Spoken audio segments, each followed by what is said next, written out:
नमस्कार। हिमाचल बुलेटिन में आपका स्वागत है। आज हम बुलेटिन की शुरुआत कर रहे हैं कोरोना महामारी से संबंधित आवश्यक जानकारी के साथ। मास्क नहीं तो टोकेंगे, कोरोना को हम रोकेंगे। हाथों को नियमित रूप से धोएं, नाक और मुंह को ठीक से ढकें, मास्क के आगे के हिस्से को ना छुएं। सुरक्षा की युक्ति, कोरोना से मुक्ति। अब पेश हैं आज के समाचार। मुख्यमंत्री श्री जयराम ठाकुर ने आज शिमला में प्रदेश में कोविड-19 के मामलों में अचानक आई तेजी के कारण प्रदेश सरकार के वरिष्ठ अधिकारियों के साथ आयोजित समीक्षा बैठक की अध्यक्षता की। उन्होंने केंद्र तथा राज्य सरकारों द्वारा कोरोना वायरस को फैलने से रोकने के लिए जारी की गई सभी मानक संचालन प्रक्रियाओं तथा दिशा निर्देशों को कड़ाई से लागू करने को कहा ताकि वायरस को नियंत्रित किया जा सके। मुख्यमंत्री ने कहा कि वर्तमान में प्रदेश सरकार ने प्रदेश में पर्यटकों को आने की अनुमति प्रदान की है, लेकिन इसके साथ वायरस की रोकथाम के लिए प्रदेश सरकार द्वारा जारी की गई मानक संचालन प्रक्रियाओं का होटल मालिकों तथा पर्यटकों द्वारा कड़ाई से पालन किया जाना चाहिए। माइक्रो कंटेनमेंट जोन की प्रभावी निगरानी के साथ जांच, ट्रेसिंग तथा उपचार की दोहरी रणनीति पर बल देते हुए मुख्यमंत्री ने कहा कि RT-PCR जांच के 70% के लक्ष्य को प्राप्त करने के लिए RT-PCR जांच पर अधिक बल दिया जाना चाहिए। राज्य के स्वास्थ्य विभाग को किसी भी स्थिति से निपटने के लिए अस्पतालों में बिस्तरों की क्षमता बढ़ाने के लिए भी आवश्यक कदम उठाने चाहिए। मुख्यमंत्री ने कहा कि राज्य के स्वास्थ्य विभाग को वैक्सीन के न्यूनतम अपव्यय को भी सुनिश्चित करना चाहिए। मुख्यमंत्री ने कहा कि बसों व अन्य सार्वजनिक यातायात माध्यमों और निजी वाहनों में क्षमता से अधिक लोगों को बैठाने की अनुमति नहीं होगी। वाहनों में भी फेस मास्क पहनना कड़ाई से सुनिश्चित किया जाना चाहिए।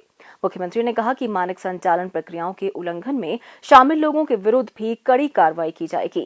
उन्होंने कहा कि होम आइसोलेशन में रह रहे लोगों की नियमित निगरानी पर विशेष ध्यान दिया जाना चाहिए।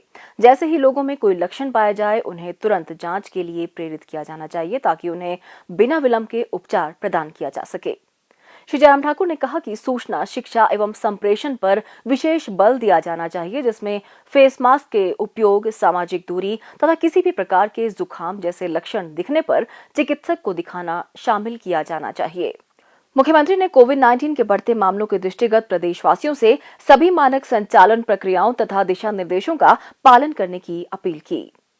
नमस्कार प्यारे प्रदेशवासियों, कोरोना वायरस से संबंधित हम काफ़ी अरसे के बाद आप सबके बीच में अपनी बात कहने के लिए आज उपस्थित हैं। पिछले कुछ दिनों में हमने इस बात को देखा है कि पूरे देश भर में बहुत तेज़ी से कोरोना वायरस के मामलों में बढ़ोतरी हुई है। हिमाचल प्रदेश में भी पिछले दिनों में कोरोना वायरस के मामलों में बहुत तेज़ी से बढ़ोतरी हुई है।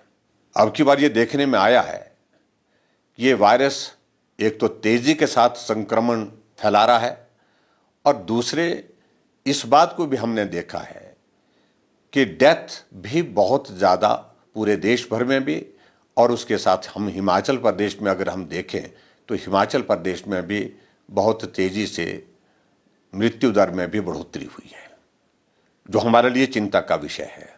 हमने इस बात को देखा कि 23 फरवरी तक हिमाचल प्रदेश में कुल 58,423 मामले थे और एक्टिव केस सिर्फ मात्र 218 थे। और हिमाचल प्रदेश में उस वक्त तक 23 फरवरी तक जो मृत्यु हुई थी जिन लोगों की, वो आंकड़ा 982 था। और 10 अप्रैल को ये आंकड़ा पहुंच करके जहां 58,423 मामले 23 फरवरी को थे, बढ़ करके 69,114 हो गया। और एक्टिव केस जहां हमारे 218 थे 23 फरवरी को, वो बढ़ करके 5,223 हो गए। और मृत्यु जो 23 फरवरी 2021 को मात्र 982 थी, वो बढ़ करके 1,102 हो गई, जो हमारे लिए बहुत बड़ी चिंता का विषय है। हम इस बात को भी देख रहे हैं कि पिछले 45 दिनों में जो नए मामले हिमाचल प्रदेश में आए हैं उनकी संख्या 10,691 है।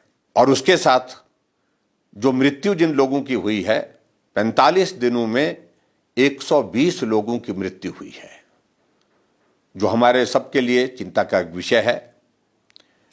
और ऐसी परिस्थिति में मुझे लगता है कि बहुत ज़्यादा सावधानी बरतने की आवश्यकता है।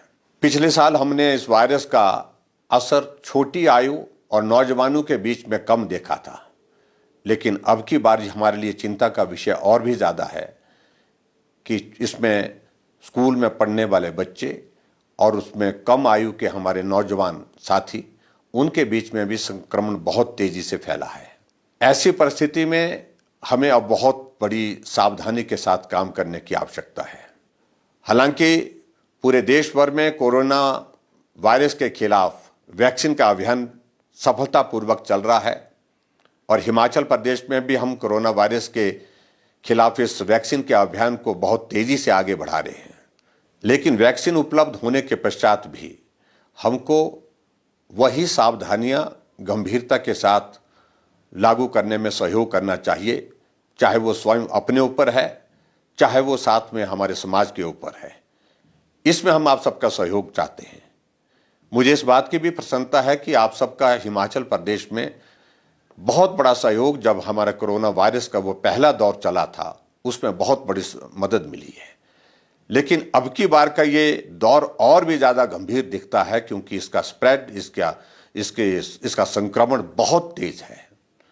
ऐसी सूरत में आपका सक्रिय सहयोग हमको बहुत बड़ी मदद करेगा। मेरा आप सबसे विनम्र निवेदन है कि हम उन्हीं तरह की सावधानियों को हमेशा स्मरण रखें, मास्क पहन करके जाएं और सोशल डिस्टेंसिंग को मेंटेन करें, अनावश्यक रूप से भीड़ वाले इलाके में जाने से परहेज करें। इन सारी बातों को फिर से हम अपने ऊपर भी लागू करें और जहां आपको लगता है कि समाज को भी प्रेरित करने के लिए कुछ कहने की या कुछ करने की आवश्यकता है, उसमें भी आगे बढ़ करके आप करें। नवरात्रों का त्यौहार कल से शुरू हो रहा है। मैं नवरात्रि के अवसर पर आप सबको बहुत बहुत बधाई देता हूं, शुभकामनाएं देता हूं। लेकिन परिस्थितियां हमारे सामने इस प्रकार की हैं, हमको नवरात्रों के दिनों में भी कुछ रिस्ट्रिक्शंस के साथ काम करने के लिए आप सबका सहयोग चाहिए। और वो विशेष तौर से हमने तय किया है हिमाचल प्रदेश में कि मंदिर हमारे खुले रहेंगे दर्शन करने के लिए, पूजा करने के लिए। लेकिन जो लंगर, भंडारे और इसके अतिरिक्त जो हमारे जागरण होते हैं, उन पर ऐसी परिस्थितियों में रोक लगाना हमारी व्यवस्था है। मुझे पूरा भरोसा है आप उसमें भी सहयोग देंगे। हमने हिमाचल प्रदेश में कुछ चीज़ों को लेकर के निर्णय किया है। उसमें 3-4 चीज़ों को लेकर के विशेष रूप से मैं आपके सामने ज़रूर जिक्र करना चाहूँगा। एक तो हमने तय किया है कि 21 तारीख तक हमारे स्कूल कॉलेजेस बंद रहेंगे और उसके अतिरिक्त हमने ये भी तय किया है कि हिमाचल प्रदेश में जहां जिन राज्यों में ज़्यादा संक्रमण फैला है, उन राज्यों से आने वाले सभी लोगों के लिए एक एडवाइजरी जारी करके कि वो अपने पिछले 72 घंटे की RT-PCR रिपोर्ट के साथ ही हिमाचल प्रदेश में प्रवेश करें। नवरात्रों के साथ में शादियों का भी दौर शुरू हो रहा है। मेरा आप सबसे विनम्र निवेदन है कि शादियों के लिए जो हमने गाइडलाइंस, जो रिस्ट्रिक्शंस जो जारी की हैं, उसके पालन में आप अपना सहयोग करें। इसके साथ मैं विशेष तौर से आप सबसे विनम्र निवेदन करना चाहूँगा। पिछले साल जब कोविड का ये दौर शुरू हुआ था, उस वक्त बहुत गंभीरता के साथ सभी लोगों ने सहयोग दिया। आप सबके सहयोग से उस दौर से हम बाहर निकलने में सफल हुए थे। अब की बार हम इस बात को देख रहे हैं कि वो गंभीरता का दौर उस प्रकार का नहीं है जो पिछले साल था। ये वायरस पिछले साल की तुलना में कम खतरनाक नहीं है, उससे ज़्यादा खतरनाक है। ऐसी परिस्थिति में हमको जो गंभीरता पिछले साल बनी हुई थी, उससे ज़्यादा गंभीर होकर के काम करने की आवश्यकता है। और इसलिए मेरा आप सबसे विनम्र निवेदन है कि मास्क पहन करके रहिए और सोशल डिस्टेंसिंग मेंटेन करिए। अनावश्यक रूप से भीड़ वाले इलाके में बिल्कुल मत जाइए। और बुज़ुर्ग लोगों को भी इस बात के लिए, जैसे हम पहले भी कई बार कह चुके हैं, कि अनावश्यक रूप से भीड़ वाले इलाके में जाने से परहेज करना चाहिए। इस दौर को भी हम निश्चित रूप से हम पार करेंगे। मैं आप सबके उत्तम स्वास्थ्य की कामना करता हूँ। आप स्वस्थ रहें, आपका परिवार स्वस्थ रहे, पूरा प्रदेश स्वस्थ रहे, देश स्वस्थ रहे। इसी निवेदन के साथ आप सबका बहुत बहुत धन्यवाद। नमस्कार। प्रदेश सरकार द्वारा कार्यान्वित की जा रही हिमाचल हेल्थ केयर योजना हिम केयर के लिए पंजीकरण करने की अंतिम तिथि 31 मार्च से बढ़ाकर 15 अप्रैल 2021 की गई है। हिम केयर योजना के तहत पंजीकरण हिमाचल प्रदेश स्वास्थ्य विभाग के वेब पोर्टल www.hpspys.in पर स्वयं अथवा लोक मित्र केंद्र या कॉमन सर्विस सेंटर के माध्यम से 50 रुपए का शुल्क अदा कर भी किया जा सकता है। हिम केयर योजना के तहत पंजीकरण करवाने के लिए Aadhaar card, ration card, mobile number और श्रेणी के प्रमाण की आवश्यकता होती है। हिमाचल हेल्थ केयर योजना हिम केयर का लाभ प्राप्त करने के लिए पात्र व्यक्ति 15 अप्रैल 2021 तक पंजीकरण अवश्य करें। स्वास्थ्य एवं परिवार कल्याण विभाग द्वारा दोपहर 2 बजे जारी बुलेटिन के अनुसार प्रदेश में कोरोना संक्रमण की जांच के लिए आज 2646 लोगों के सैंपल लिए गए, जिनमें से 269 लोगों की रिपोर्ट नेगेटिव पाई गई है, जबकि 2373 लोगों की रिपोर्ट आना बाकी है। अभी तक 13,29,759 लोगों की जांच की जा चुकी है, जिनमें से 12,57,431 सैंपल की जांच नेगेटिव पाई गई है। प्रदेश में कुल 69,361 लोगों में कोरोना वायरस के संक्रमण की पुष्टि हुई है, जिनमें से 63,144 लोग इस बीमारी से ठीक हो चुके हैं और 5,077 व्यक्ति उपचाराधीन हैं। हिमाचल बुलेटिन देखने के लिए सब्सक्राइब करें YouTube channel DPR Himachal, follow करें ट्विटर @DPRHP, लाइक करें Facebook page information and public relations department Himachal Pradesh, visit करें वेबसाइट www.himachalpr.gov.in। इस अंक में इतना ही। कल फिर होगी मुलाकात। दीजिए इजाजत। नमस्कार।